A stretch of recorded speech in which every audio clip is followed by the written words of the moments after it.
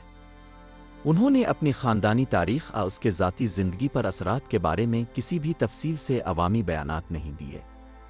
ان کی کاروباری سرگرمی اب بھی صنعتی اور مالیاتی سرمایہ کاریوں کے انتظام پر مرکوز ہے۔ کولن بیٹینا اور ان کے خاندان کے دیگر ارکان کی جانب سے اپنایا گیا احتیاطی موقف جرمن میڈیا میں زیر غور آیا ہے، جہاں کچھ آوازوں نے خاندان کی کاروباری وراثت کے تاریخی پس منظر کو زیادہ واضح طور پر تسلیم کرنے کا مطالبہ کیا ہے۔ اب تک خاندان نے ایک خاموش پوزیشن برقرار رکھی ہے۔ کولن بیٹینا کوانٹ نے سیاسی سرگرمیوں میں حصہ نہیں لیا اور نہ ہی انتہاپسند تحریکوں سے جڑی کسی مالی امداد کی۔ ان کی عوامی زندگی صرف کاروباری میدان میں ہی ترقی پائی ہے۔ ان کی ذاتی زندگی کے بارے میں معلومات محدود ہیں، جو کہ خاندان کی عمومی پالیسی کے مطابق ہے۔ کوانٹ خاندان کی دولت جرمنی کے سب سے بڑے خاندانوں میں شامل ہے۔ مختلف تخمینوں کے مطابق خاندان کا اثاثہ کئی ارب یورو تک پہنچتا ہے، جس سے انہیں قومی اور بین الاقوامی دولت کی فہرستوں میں مستقل موجودگی حاصل ہے۔ موجودہ دور میں گروپ سے جڑی بعض کمپنیوں نے کمپنی کی سماجی ذمہ داری کے منصوبے شروع کیے ہیں۔ تاہم ان اقدامات کو نازی دور کی سرگرمیوں سے متعلق تاریخی مرمت کی کارروائیوں کے طور پر باضابطہ طور پر پیش نہیں کیا گیا ہے۔ کولن بیٹینا کوانٹ جرمنی میں کاروباری سرگرمیاں جاری رکھے ہوئے ہیں اور ملک کے اہم اقتصادی گروپوں میں شامل ہیں۔ ان کی عوامی زندگی کاروباری اثاثوں کے انتظام میں تسلسل کی عکاسی کرتی ہے اور خاندان کی تاریخی وراثت کے بارے میں کسی اہم بحث میں شامل ہونے کی کوئی واضح کوشش نہیں کی گئی۔ ہٹلر یوتھ کی نسل، تعلیم، جنگ اور بعد از جنگ۔ تیسری راکھ کے آخری سالوں کے دوران ہزاروں جرمن نوجوانوں کو ہٹلر یوتھ میں شامل کیا گیا۔ یہ تنظیم، جو نازی حکومت کے اصولوں کے تحت نوجوانوں کو تربیت دینے کے لیے قائم کی گئی تھی، میں اقتدار کی اطاعت، فوجی تربیت اور نسلی برتری پر یقین کو فروغ دیا جاتا تھا۔ 1942 سے جب جرمنی کی فوجی صورتحال خراب ہوئی، ہٹلر یوتھ کے بہت سے ارکان کو لڑاکا کے طور پر تعینات کیا گیا۔ 16 اور 17 سال کی عمر کے نوجوانوں نے 12 OSS پانزر ڈویژن ہٹلر جوانڈ، جو مغربی محاذ پر تعینات تھی، میں شمولیت اختیار کی۔ نارمنڈی کی جنگ جیسی لڑائیوں کے دوران ان یونٹس کو اپنے ارکان کی بے تجربگی کی وجہ سے بھاری نقصانات کا سامنا کرنا پڑا۔ جنگ کا اختتام اس نسل کے لیے فوری طور پر اختتام نہیں تھا۔ بہت سے نوجوانوں کو گرفتار کیا گیا اور اتحادی افواج کے زیر اہتمام نئے تعلیمی پروگراموں میں شامل کیا گیا۔ بیبی لاگر جیسے مراکز میں نوجوانوں کو وہ تعلیم دی گئی جس کا مقصد نازی حکومت کے دوران ان کے ذہنوں میں ٹھونسے گئے نظریات کو ختم کرنا تھا۔ نازی ازم سے چھٹکارا حاصل کرنے کا عمل پیچیدہ تھا۔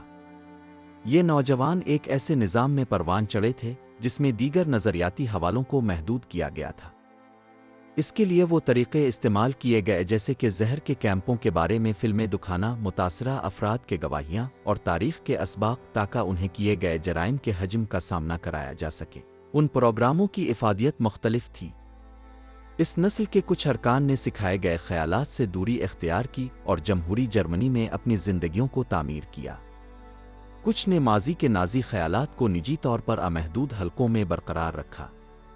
وقت گزرنے کے ساتھ اس نسل کے ارکان کو اپنے نوجوانی کے تجربے کو ایک ایسی معاشرت میں ضم کرنا پڑا جو سابقہ حکومت کو مسترد کرتی تھی۔ متعدد مواقع پر انہوں نے عوامی سطح پر اپنی شرکت پر بات نہ کرنے کا انتخاب کیا۔ کچھ نے اپنے ملوث ہونے کو نوجوانی اور متبادل مواقع کی کمی کا نتیجہ قرار دیا۔ ہٹلر یوتھ کے کچھ سابق ارکان نے بعد از جنگ جرمنی کی سیاسی، اقتصادی اور شہری زندگی میں اہم عہدے حاصل کیے۔ ان کے نوجوانی کے پس منظر کو عام طور پر ایک ماضی کے طور پر دیکھا گیا جسے عبور کرنا ضروری تھا، حالانکہ یہ کبھی کبھار عوامی بحث کا موضوع بنتا جب یہ منظر عام پر آتا۔ بعد کی تحقیقات نے یہ ظاہر کیا کہ اس نسل میں نفسیاتی مسائل کی شرح زیادہ تھی، جن میں پوسٹ ٹرامیٹک سٹریس ڈس آرڈر اور مستحکم جذباتی تعلقات قائم کرنے میں مشکلات شامل تھیں۔ تشدد کی نمائش اور ابتدائی نظریاتی تربیت نے ان کی ذہنی صحت پر طویل المدتی اثرات مرتب کیے تھے۔ ہٹلر یوتھ کے سابق ارکان پر عوامی رائے وقت کے ساتھ تبدیل ہوئی۔ بعد از جنگ کے ابتدائی اشروں میں یہ نظر آنا معمول تھا کہ انہیں ایک ایسی نظام سے متاثر ہونے والی نسل کے طور پر دیکھا گیا جس نے ان کا ذہنی اغوا کیا تھا۔ اس کے بعد جب تاریخی تحقیقات آگے بڑھیں تو ایک بحث شروع ہوئی کہ آیا ان نوجوانوں کی ذاتی ذمہ داری تھی۔ اس نسل کے کچھ ارکان نے یادداشتیں شائع کیں جس میں انہوں نے ہٹلر یوتھ میں اپنے تجربات کو بیان کیا۔ ان کہانیوں نے نازی حکومت کے تحت تربیت کے طریقوں کو دستاویزی شکل دینے اور تنظیم کے داخلی کام کرنے کے طریقے کو سمجھنے میں مدد کی۔ آج ہٹلر یوتھ کے بیشتر سابق ارکان بوڑھے ہیں یا وفات پا چکے ہیں۔ جو لوگ زندہ ہیں ان کی نوجوانی میں شمولیت پر کبھی کبھار توجہ دوبارہ مرکوز کی جاتی ہے، خاص طور پر تحقیقات، دستاویزی فلموں اور تاریخی رپورٹوں کے تناظر میں۔ موجودہ جرمنی میں ہٹلر یوتھ کا مطالعہ تعلیمی پروگراموں کا حصہ ہے جو تاریخی یادداشت پر مرکوز ہے۔ اس موضوع کو کلیدی طور پر سیاسی جابروں اور ابلاغیاتی نظاموں میں نوجوانوں کی شدت پسندی اور نظریاتی تربیت کے عمل کا تجزیہ کرنے میں شامل کیا جاتا ہے۔ اس نسل کی تاریخ یہ سکھاتی ہے کہ کس طرح ریاستی ڈھانچے مخصوص نظریات پر مبنی اصولوں کے ساتھ نوجوانوں کو تربیت دے سکتے ہیں، جن کے اثرات اس وقت کے تاریخی لمحے سے آگے جا کر طویل المدتی ہوتے ہیں۔ ولف ہیملر، وہ بیٹا جو اپنے والد کا دفاع کرنا چاہتا تھا۔ ولف روڈیگر ہیملر 1943 میں پیدا ہوئے۔ روڈولف ہیملر کے اکلوتے بیٹے جو نازی پارٹی کے اہم رہنماؤں میں سے ایک تھے۔ اس کی زندگی کے آغاز سے ہی اس کا نام اور اس کے والد کی سیاسی تاریخ کے ساتھ اس کا تعلق عوامی سطح پر تسلیم کیا گیا تھا۔ 1941 میں جب ولف 3 سال کے تھے، روڈولف ہیملر نے اسکاٹ لینڈ کے لیے ایک غیر مجاز پرواز کی تھی تاکہ جرمنی اور برطانیہ کے درمیان علیحدہ امن مذاکرات کیے جا سکیں۔ یہ مشن ناکام ہو گیا اور روڈولف ہیملر کو گرفتار کر لیا گیا۔ جنگ کے خاتمے کے بعد ان پر نیورمبرگ ٹرائلز میں مقدمہ چلایا گیا اور انہیں امن کے خلاف جرائم پر عمر قید کی سزا سنائی گئی۔ جنگ کے بعد کی جرمنی میں پروان چڑھتے ہوئے ولف ہیملر کو اپنے آخری نام کی وجہ سے عوامی رد عمل کا سامنا کرنا پڑا۔ بچپن اور نوجوانی میں انہیں اپنی خاندانی تاریخ کی سماجی تصویر کے سبب مشکلات کا سامنا تھا۔ دوسرے ورثاء کے برعکس جنہوں نے اپنے ماضی سے دوری اختیار کی، ولف نے اپنے والد کی یاد کو بچانے کے لیے ایک فعال موقف اختیار کیا۔ 1960 کی دہائی سے ولف ہیملر نے روڈولف ہیملر کی رہائی کے لیے عوامی مہمات شروع کیں جو اسپینڈو کی جیل میں قید تھے۔ بیانات، مظاہروں اور قانونی کارروائیوں کے ذریعے انہوں نے یہ موقف اپنایا کہ ان کے والد کی طویل قید سیاسی وجوہات کی بنا پر تھی۔ ولف ہیملر کا کہنا تھا کہ روڈولف ہیملر کی پرواز کا مقصد امن کا معاہدہ کرنا تھا اور ان کی سزا دوسرے نازی رہنماؤں کے مقابلے میں زیادہ سخت تھی۔ انہوں نے یہ بھی کہا کہ ان کے والد کے قید میں رکھنے کے حالات انسانی حقوق کے اصولوں کی خلاف ورزی کرتے تھے۔ 1987 میں روڈولف ہیملر کی اسپینڈو جیل میں موت کے بعد ولف نے سرکاری طور پر اس کی خودکشی کے بارے میں اپنے اختلافات کا اظہار کیا۔ انہوں نے کہا کہ طبی رپورٹوں اور دستیاب گواہیوں میں تضادات تھے۔ بعد ازاں انہوں نے نجی تحقیقات شروع کیں اور موت کے متعلق سرکاری ریکارڈ کو کھولنے کی درخواست کی۔ اگرچہ ان کے دعووں کو سرکاری حمایت نہیں ملی، ولف ہیملر نے سالوں تک اپنے موقف پر قائم رہنا جاری رکھا۔ اپنی عوامی سرگرمیوں کے ساتھ ساتھ انہوں نے جرمنی میں معمار کے طور پر کام کیا۔ انہوں نے کئی کتابیں لکھیں جن میں انہوں نے اپنے والد کی تاریخ کو بیان کیا اور انہیں ایک ایسا فرد بتایا جو سفارتی حل کی تلاش میں تھا۔ ان کی تحریریں اس بات پر مرکوز تھیں کہ روڈولف ہیملر کو جنگ کے بعد ناانصافی کا نشانہ بنایا گیا۔ ولف ہیملر نے نیو نازی تحریکوں سے براہ راست تعلق نہیں رکھا، لیکن ان کے والد کے دفاع کو بعض اوقات انتہا پسند گروپوں نے استعمال کیا، حالانکہ ولف نے ان تنظیموں کے ساتھ عوامی طور پر تعلقات سے گریز کیا۔ وہ 2001 میں 39 سال کی عمر میں انتقال کر گئے۔ اپنی زندگی کے دوران ولف روڈیگر ہیملر نے اپنے والد کا عوامی طور پر دفاع کیا، لیکن نازی حکومت کے جرائم اور روڈولف ہیملر کی سیاسی ذمہ داری کے بارے میں کبھی کسی بیان نہیں دیا۔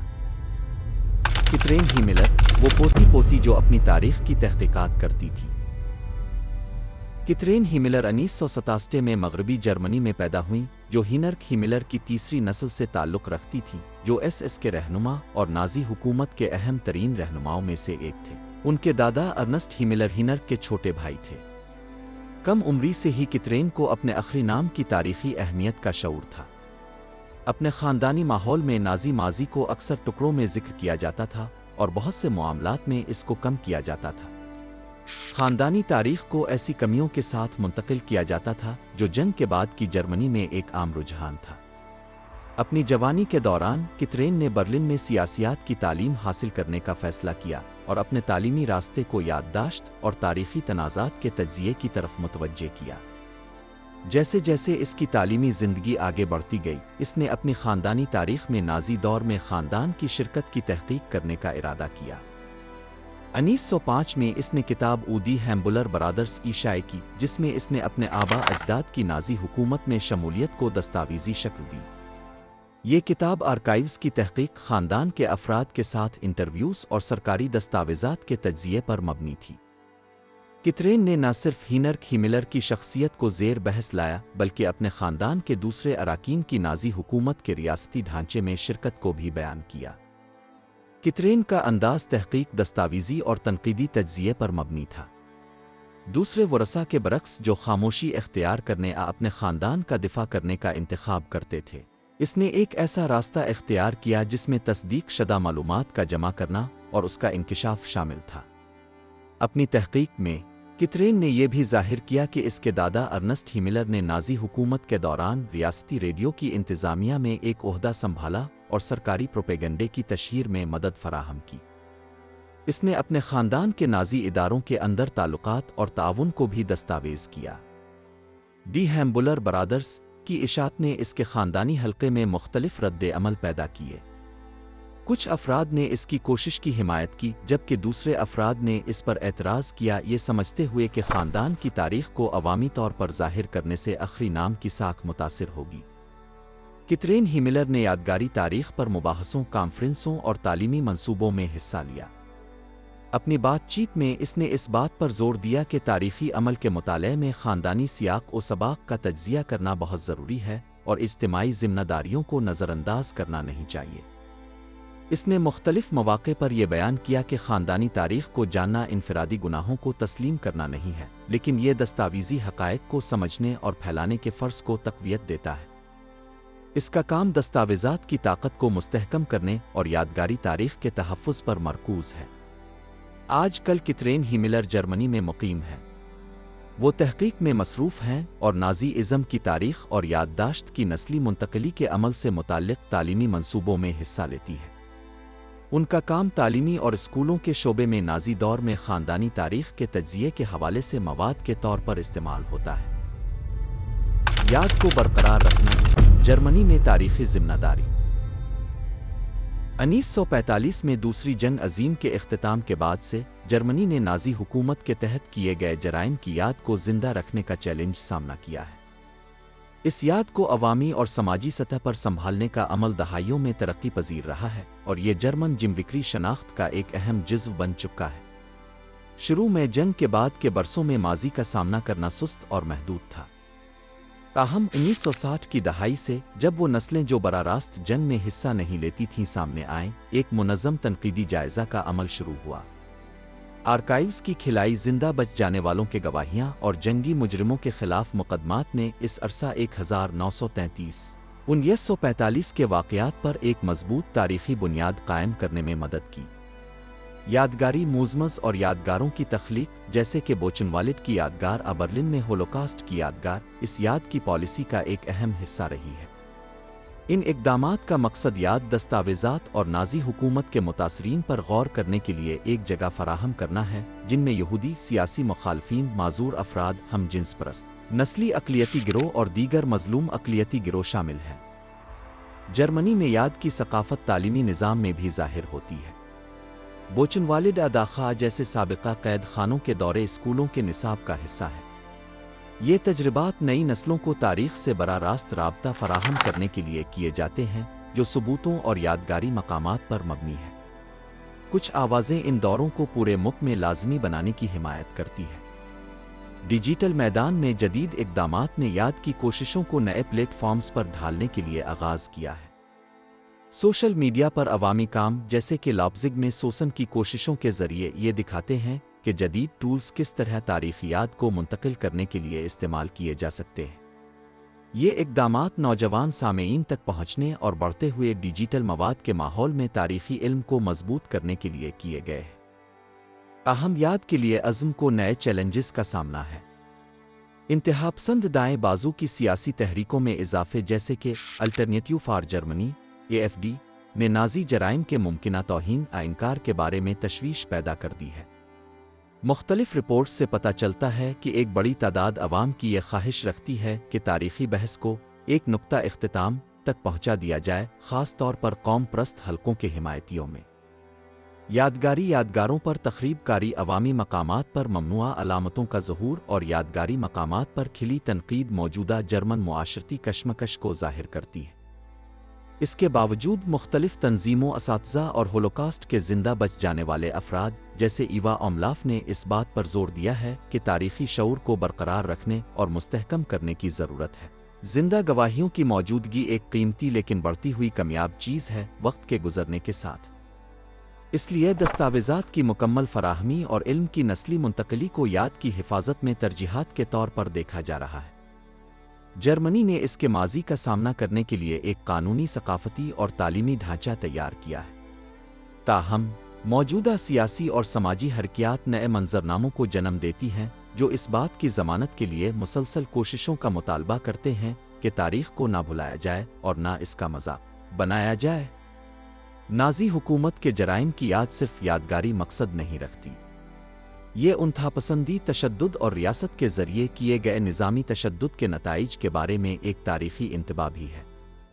اس یاد کو محفوظ کرنا موجودہ جموکری عزم کا ایک اہم حصہ سمجھا جاتا ہے۔